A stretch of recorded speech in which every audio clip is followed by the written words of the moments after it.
নমস্কাৰ সৰ্বদসকল আমাৰ ৰাজ্যৰ মাননীয় মুখ্যমন্ত্ৰী ডক্টৰ হিমন্ত বিশ্ব শৰ্মা ডাঙৰীয়াই ৰাজ্যৰ চৰকাৰী কৰ্মচাৰীসকলৰ বাবে এটা বৃহৎ আঁচনিৰ কথা ঘোষণা কৰিছে যিখন আঁচনিৰ জৰিয়তে আমাৰ ৰাজ্যৰ চৰকাৰী কৰ্মচাৰীসকল উপকৃত হ'ব।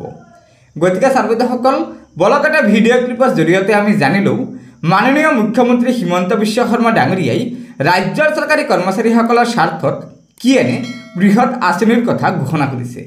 তাৰ আগতে আপোনালোকক এটা অনুগ্ৰহ কৰি লগৰ বন্ধুবৰ্গক এই ভিডিঅ'টো শ্বেয়াৰ কৰি আজিৰ এই বৃহৎ ঘোষণাটোৰ বিষয়ে জনাই দিব আৰু পৰৱৰ্তী সময়ত ৰাজ্যৰ চৰকাৰী কৰ্মচাৰীসকলৰ বিভিন্ন খবৰসমূহ পোনপ্ৰথমে পাবলৈ অনুগ্ৰহ কৰি নতুনকৈ অহা ছাৰ্বৈদসকলে আমাৰ এই চেনেলটো ছাবস্ক্ৰাইব কৰি ল'ব।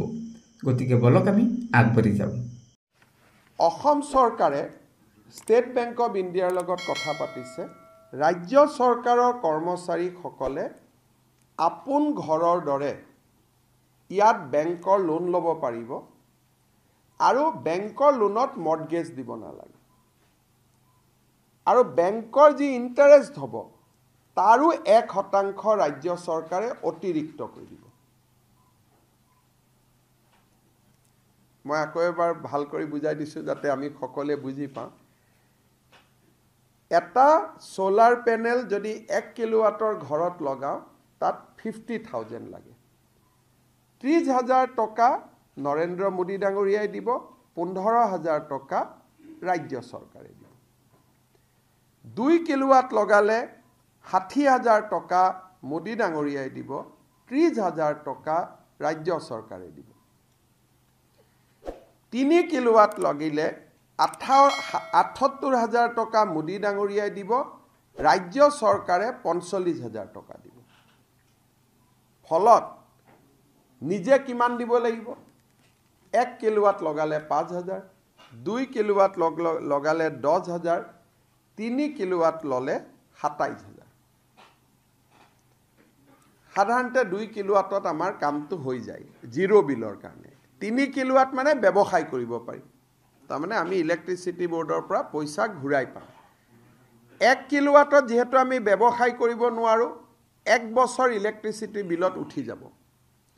2 কিলোৱাটো আমি ব্যৱসায় কৰিব নোৱাৰোঁ, 1 বছৰৰ ইলেক্ট্ৰিচিটি বিলত ওলাই যাব। 3 কিলোৱাটত আমি ব্যৱসায় কৰিব পাৰিম। গতিকে ইলেক্ট্ৰিচিটি বিল মাফ হ'ল আৰু 1 কিলোৱাটৰ দাম ৰাজ্য ইলেক্ট্ৰিচিটি বৰ্ডৰ পৰা পালোঁ। 3 কিলোৱাট লগালে টকাটো 2 বছৰত উঠি যাব। 2 কিলোৱাট লগালেও 2-1.5 বছৰত উঠি যাব। 1 কিলোৱাট লগালে 1 বছৰত উঠি যাব ইলেক্ট্ৰিচিটি বিল নিদি। এইটো হ'ল সাধাৰণ জনতাৰ কাৰণে আঁচনি ফৰ দ্য নৰ্মেল চিটিজেন। কিন্তু ৰাজ্য চৰকাৰ আৰু অসম ইলেক্ট্ৰিচিটি বৰ্ডৰ যিমান কৰ্মচাৰী আছে, APDCL, AEGCL, আমাৰ তিনিওটাৰে যি কৰ্মচাৰী আছে, তেওঁলোকৰ কাৰণে আমি আৰু এটা অতিৰিক্ত স্কিম আনিছোঁ যে আপোনালোকে লোন লওক। এই 5,000 টকা বা এই 10,000 টকা আপোনালোকে লোন লওক, ঘৰৰ পৰা দিব নালাগে। ষ্টেট বেংকৰ পৰা লোন লওক, মৰ্টগেজ দিব নালাগে, উইদাউট মৰ্টগেজ। দৰমহাৰ একাউণ্টৰ পৰাই টকাটো গৈ থাকিব। তাতো আমি 1% ইণ্টাৰেষ্ট ছাবভেনশ্যন দি দিম আপোন ঘৰৰ দৰে। সাংবাদিকসকলকো আমি এইটো সুবিধা দিম। আপোনালোকে যদি ঘৰত সোলাৰ পেনেল লগাই দিয়ে তেতিয়াহ'লে এই 5,000 টকাটো আপোনালোকে দিব নালাগে, DIPR ডিপাৰ্টমেণ্টে দি দিব।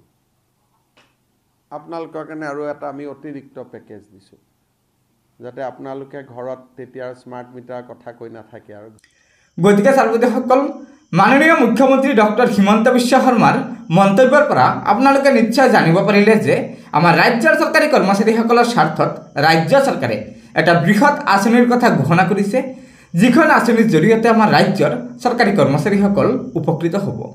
গতিকে ছাৰ্বৈদসকল লগৰ বন্ধুবৰ্গক এই ভিডিঅ'টো শ্বেয়াৰ কৰি আজিৰ এই বৃহৎ ঘোষণাটোৰ কথা জনাই দিব আৰু নতুনকৈ অহা ছাৰ্বৈদসকলে পৰৱৰ্তী সময়ত ৰাজ্যৰ চৰকাৰী কৰ্মচাৰীসকলৰ বিভিন্ন খবৰসমূহ পোনপ্ৰথমে পাবলৈ অনুগ্ৰহ কৰি আমাৰ এই চেনেলটো ছাবস্ক্ৰাইব কৰি ল'ব।